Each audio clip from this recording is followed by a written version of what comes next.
Hello people, welcome back to another video on the LQ Talks Hoops channel. And yeah, the second round of the playoffs are done. Literally the game is winding down, 33 seconds left for me watching the Sixers versus the Boston Celtics. And I can't lie, I've not been this hyped watching a game in so long, as we see Hauser take a dumb three. Stupid. Well anyways, just watching this game, it taught me a lot of things. It taught me a lot of things we didn't necessarily know about the playoffs. Obviously, Jayson Tatum hasn't had the greatest series in the world.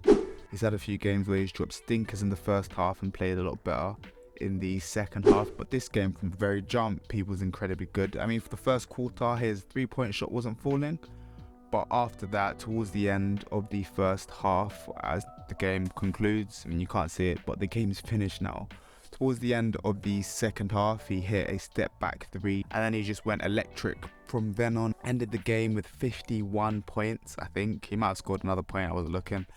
But the record number of points in Game 7s in NBA history, Jayson Tatum.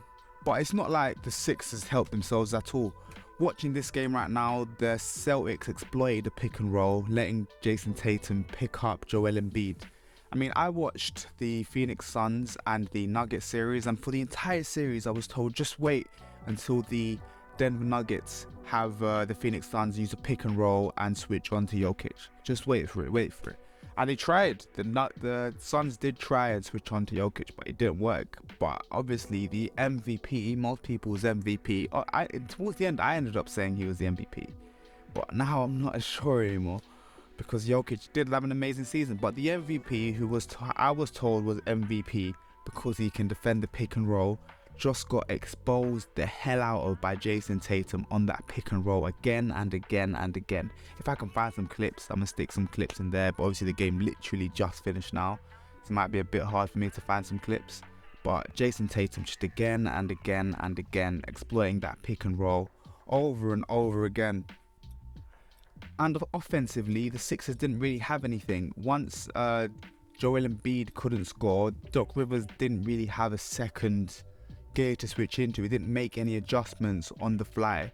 They should have relied on Tyrese Maxey, Tobias Harris. Towards the end, I saw Tobias Harris scoring a bit more, but we just kept getting high post touches to Joel Embiid, him getting guarded by Horford, him getting scared to go over Horford and passing the ball out to a corner three for PJ Tucker, who misses the corner three, or George Niang, who misses the corner three because it's contested.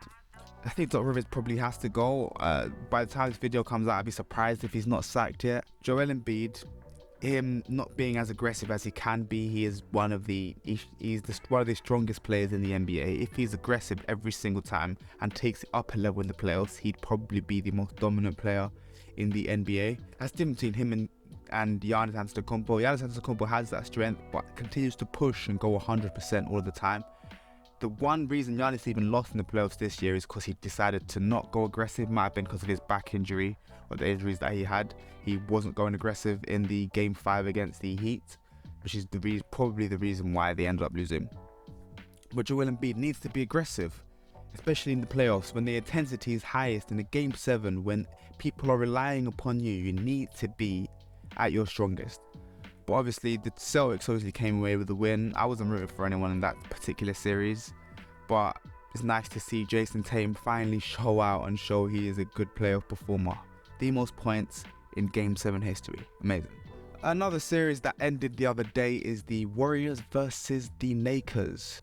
The Warriors, I don't think this one is, you can't blame Steve Kerr, you can't blame Stephen Curry. You've got to blame their secondary stars, because Stephen Curry's shot was dropping, but he was still getting double teamed and triple teamed even.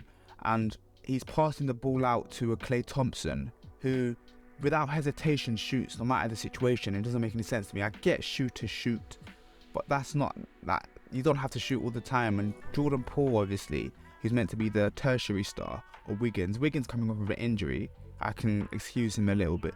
But a player like Jordan Poole, who he needs a bit of confidence. I think ultimately since the beginning of the season he hasn't really wanted to be in Golden State.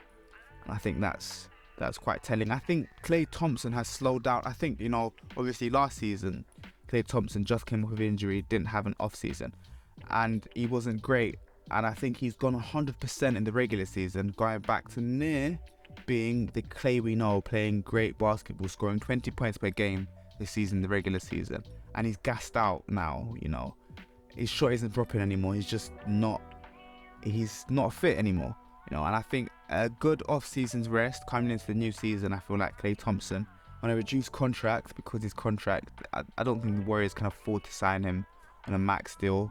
On a reduced contract, I feel like he can come back to show the NBA that the Warriors still have something left, still have a little bit left. I don't know if they can win another championship, but they still have something left. Jordan Poole, on the other hand, I feel like it's time to go. I feel like his time in the Warriors isn't there anymore.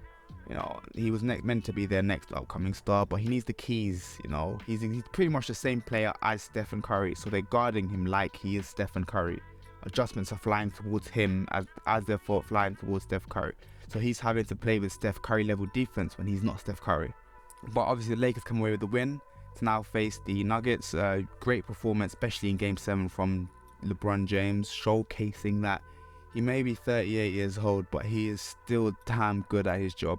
Anthony Davis being aggressive, what we like to see, but we need consistency, especially in a Nuggets series. We're going to need a bit of consistency. On the defensive end, he's been great, but he needs to keep it up because Nikola Jokic is a handful, and he's been playing against quite small bigs so far.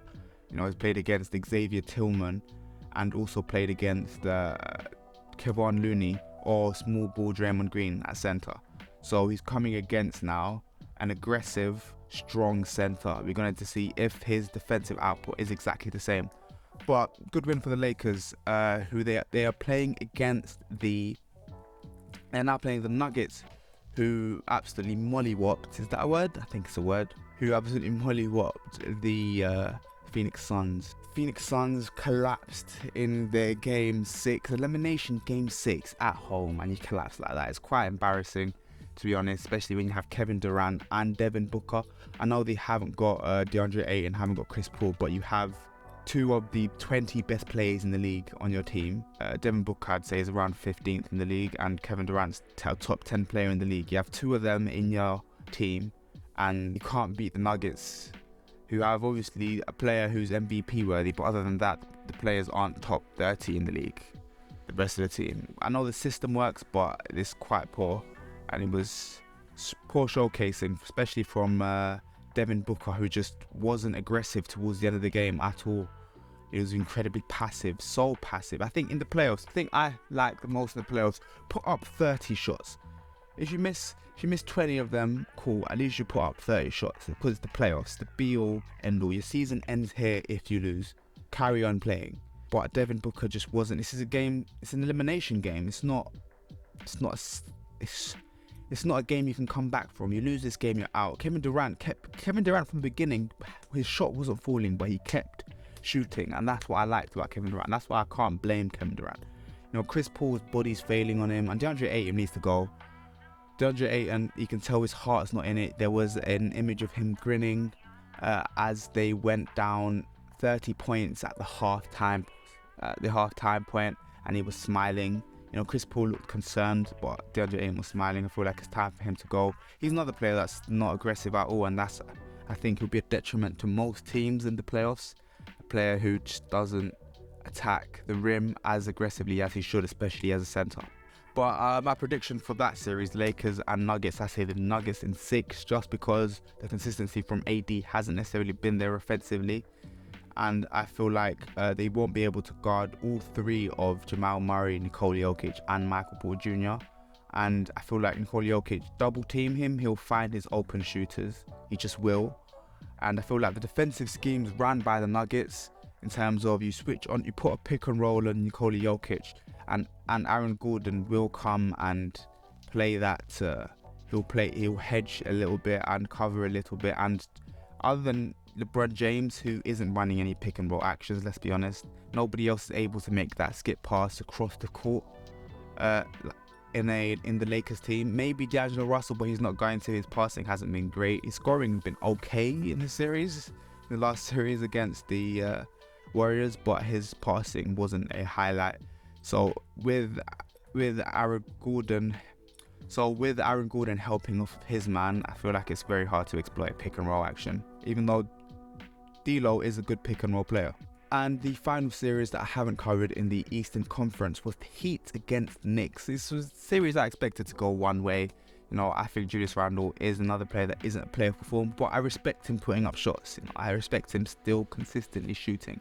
But he's a player that just he's settling for jumpers when he's 6'9", like 280 pounds. That might be an over exaggeration, but he's massive and he's just settling for jumpers. When if you go inside, it's just you against Bam, bro. It's you against Bam. And I reckon 50% of the time you can take on Bam aggressively, strength for strength wise. Bam is a good defender, but you have him trying to tussle with Mitchell Robinson. Just go inside and you're good, but he wants to shoot 6, 7 threes a game, each their own, and that's why you lost. Jalen Brunson though, he is showcasing that he was underutilized in Dallas and that he can really carry a team, and that this New York team isn't RJ Barrett's, it's not Julius Randle's, it's Jalen Brunson's.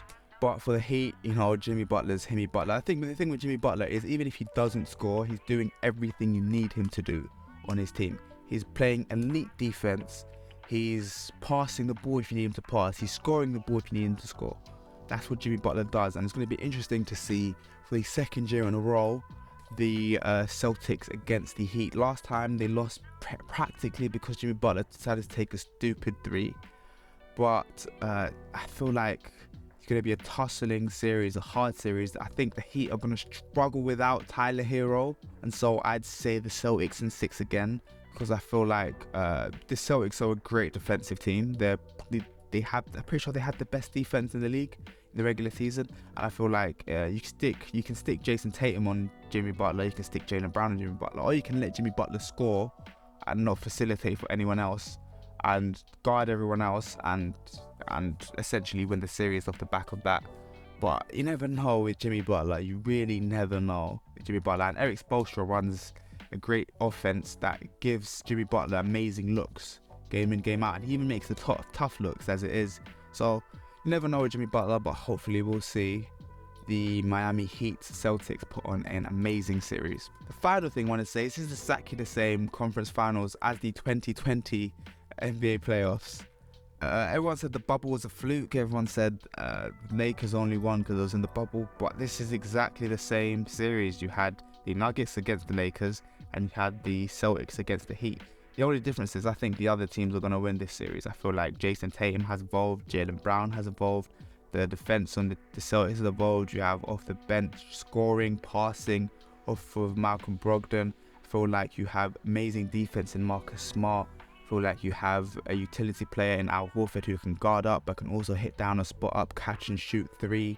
I feel like they just have too many assets on the Boston Celtics to lose to the Miami Heat. That's all it is. And the Nuggets, I feel like Jokic has just taken up a level. And in the past 2 years, I'm pretty sure he averages about 20, 26 and 11 on Anthony Davis. But Anthony Davis doesn't even average 20 points on Nikola Jokic in the past 2 seasons.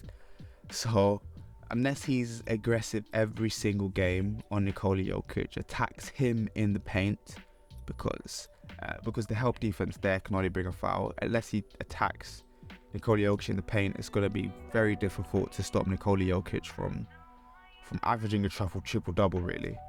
But hopefully we'll see 2 amazing series. I've really enjoyed the playoffs this year so far. We've seen teams collapse in the Suns. We've seen great games, especially between the Celtics and the Sixers, not counting Game 7 because that was a big time collapse. But I really enjoyed it. But I will be here every single game in the conference finals. I might even do a review after every single game.